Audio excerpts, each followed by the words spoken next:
Good evening and thank you for joining us. The Doug Ford government has delivered its first budget.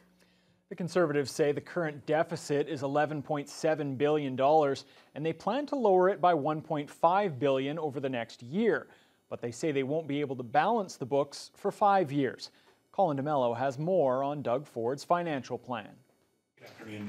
For a fiscally focused government, the first Ford budget is all about the figures. Finance Minister Vic Fedeli says Ontario will return to a balanced budget in 5 years. Eliminating the deficit in a 5-year path to balance, which is a responsible approach. It's the right way to deliver. The 343-page document outlines the path forward. The deficit has been cut down to $11.7 billion and will continue to be slashed over the next 5 years. The government projecting a $300 million surplus by the year 2023-24 after the next provincial election. But it comes with a warning. Balancing the budget will be an all-of-government effort.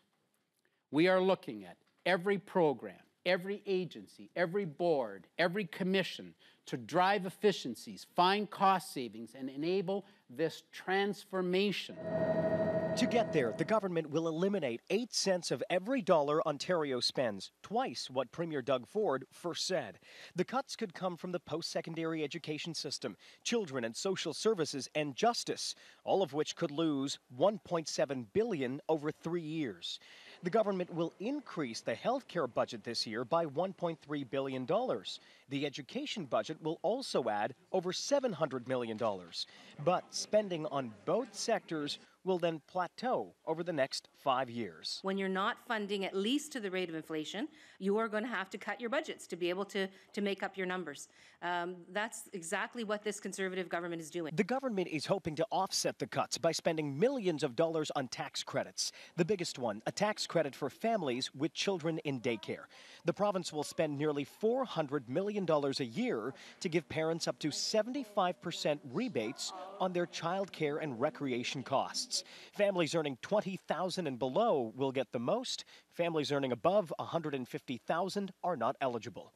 This new care credit would provide about 300,000 families with up to 75% of their eligible expenses. The government will start allowing Ontarians to have more access to their vices. Bars and restaurants will be able to serve alcohol as early as 9 a.m. this summer, while cities will be given new powers to allow drinking in parks and public spaces.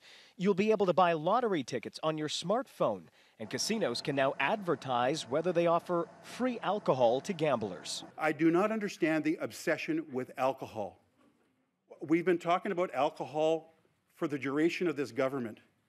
I'm not saying doing these things is bad, it's just there's way more important things. And then there's the license plate overhaul. Ontario, a place to grow.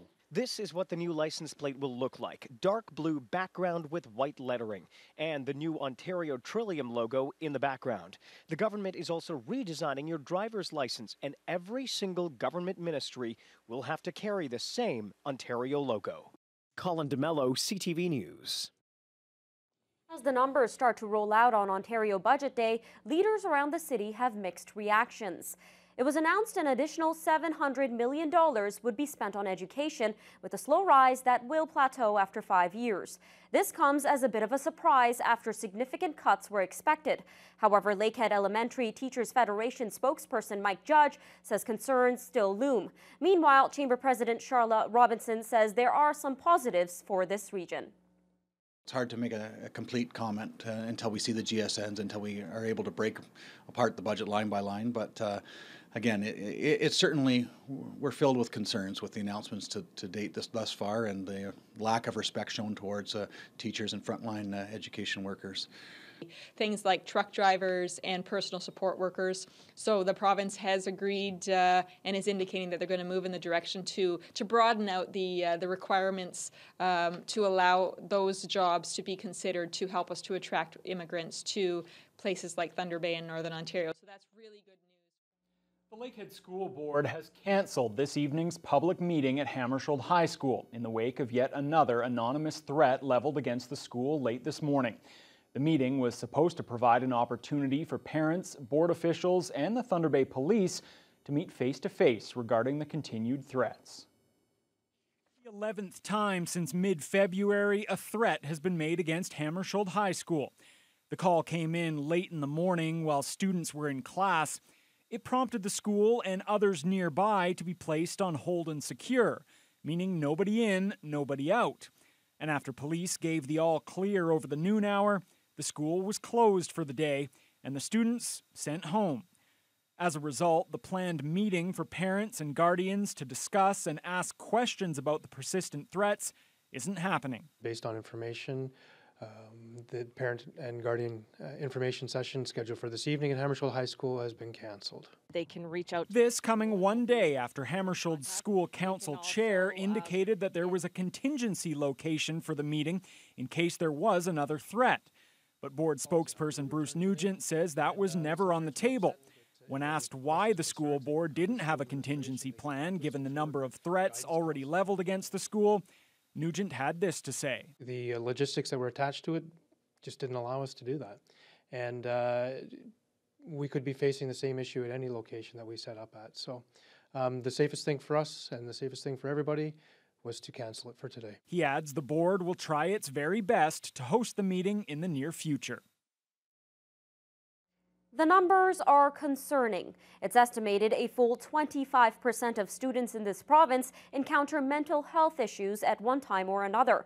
And it's a situation that's left education staff scrambling to devise appropriate protocols for dealing with this problem. Today, officials from the Ontario College of Teachers were in Thunder Bay to provide some advice to help support students' mental health.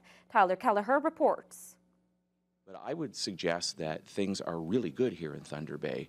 We had a gathering of incredibly devoted people who were insightful and competent, and there's no doubt in my mind absolutely committed to supporting students. College of Teachers Deputy Registrar Joe Jameson says Thunder Bay's devotion to student mental health is in a good place, but with 1 in 5 students in Ontario dealing with a mental health concern, there can always be room to improve. Local teaching staff gathered for an OCT discussion panel with school board representatives, mental health experts, and currently enrolled students who offered a first-hand account of the stresses they face. They brought insights that we would not have had otherwise. They brought insights of what they're looking for in a teacher with respect to that person being trusting and caring and inviting so that they can come forward. Again, teachers don't diagnose mental illness, but they have a unique opportunity in a young person's life to be able to connect them to further help. Staff need that training so they are able to support students, but allowing us to come here and say our opinions, just to let them know what we're thinking, is really important so that continuing on and going forward, they know what our needs are as well, and from our own perspectives, not just from their perspectives. Hammarskjöld High School has been the city's most prominent area of concern for local students. The school closed early Thursday afternoon for the 9th time this school year after receiving another anonymous threat earlier in the day. Officials say events like these can lead students to further psychological issues. Community events that are tragic or triggering can both trigger in a student who's already struggling with, for example, anxiety, or it might be a new trigger for a student as well. Obviously, the situation is one that we cannot control, and it is quite stressful at times, but we are going to be okay, especially with the community coming together and everyone supporting each other. Knowing that moving forward, we're doing what we can to make sure that we're okay is really important, and I think that's what students are starting to realize, is that we're going to be okay. The OCT says teachers oftentimes spend more face time with students than their parents do. When dealing with safety threats, teachers need to focus on signs of anxiety or mood disorders to make sure each student is given the help they need. Tyler Kelleher, TBT News. The number of opioid-related deaths in Canada is on the rise, according to the federal government. And what's even more frightening is the fact that the number of deaths in the Thunder Bay district is significantly higher than the average. Ontario and British Columbia are noted as having the most opioid-related deaths in the country.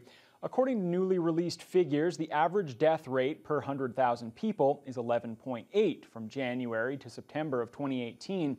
But here in Thunder Bay, 31 people died in that same period. The city's drug strategy coordinator says the rise is frightening.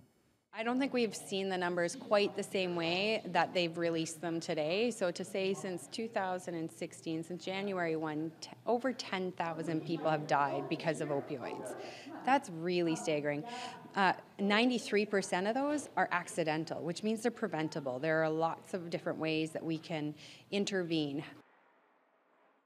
Olson says in order to curb the problem, there has to be continued support for the city's overdose prevention site, as well as more community awareness. She notes we also have to look at how other jurisdictions are dealing with the issue. Charges have been laid in connection with a fatal collision in September 2018 on Highway 1117 near Dorian. 60-year-old Thomas Long and 59-year-old Shelley Long of Terrace Bay were killed when their SUV came into collision with a pickup truck. OPP say their investigation has determined that the collision occurred when the pickup crossed the center line into the oncoming lane. A 40-year-old Scriber man has been charged with 2 counts of careless driving causing death. Thunder Bay police are looking for help to identify a man who held up a Southside Circle K convenience store early this morning. The incident occurred just after 5 o'clock on Arthur Street. The man brandished a knife and demanded money and cigarettes from the clerk. The suspect is described as Caucasian, roughly 5'10", with brown eyes. The man fled after receiving a small amount of cash and was last seen heading northbound on Franklin Street. Police are asking anyone with information to contact them or Crime Stoppers. Cops for Cancer is back for another year in the city, and for the first time, the event will be held at a new location. This year marks the 23rd annual Cops for Cancer event, which is once again being put on by the Canadian Cancer Society. It was born in Edmonton back in 1994, and since its inception, hundreds of thousands of dollars have been raised here in Thunder Bay, all for pediatric cancer research.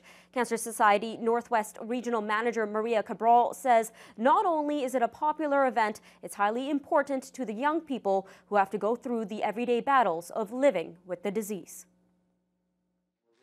This one concentrates on pediatric cancers, kids with cancer.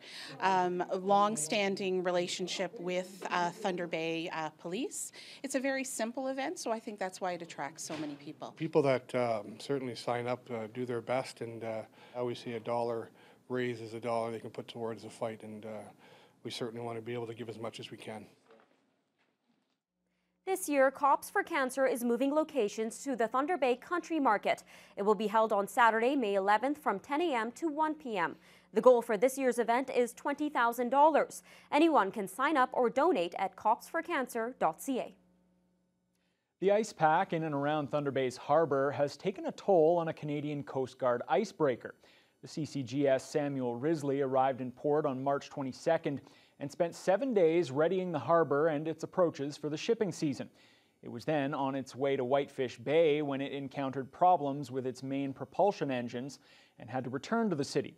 While the Coast Guard hasn't provided details on the nature of the problems, the Risley is now docked at Kiefer Terminal and repair work is underway. It's expected to return to service by the end of the month.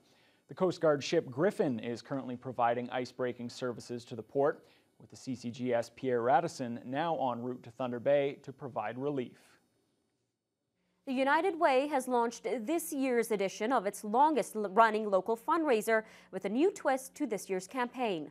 Instead of the usual Billboard Rescue, the newly named Great Billboard event invites local teams of friends and family to continue collecting pledges for the United Way while building a mini billboard collage that depicts Thunder Bay's local generosity. Organizers say the new format is a fresh concept for an event that's raised nearly $2 million to combat poverty. I think it's something that people enjoy. I think they'll be able to put their thoughts to paper, and it'll be something that everybody can see. And again, it's a lot warmer than it has been in the past. I think it's unique and it's a change, and I think that everybody loves to embrace the new way. It's making little collages of what does the United Way mean to them and what does it mean about bringing the community together. With the spirit that we have, the possibilities are endless. The collage team building will take place on May 16th outside the IG Wealth Management building on Balmoral Street. All submitted pieces of art will be joined together to be used on site as well as on social media.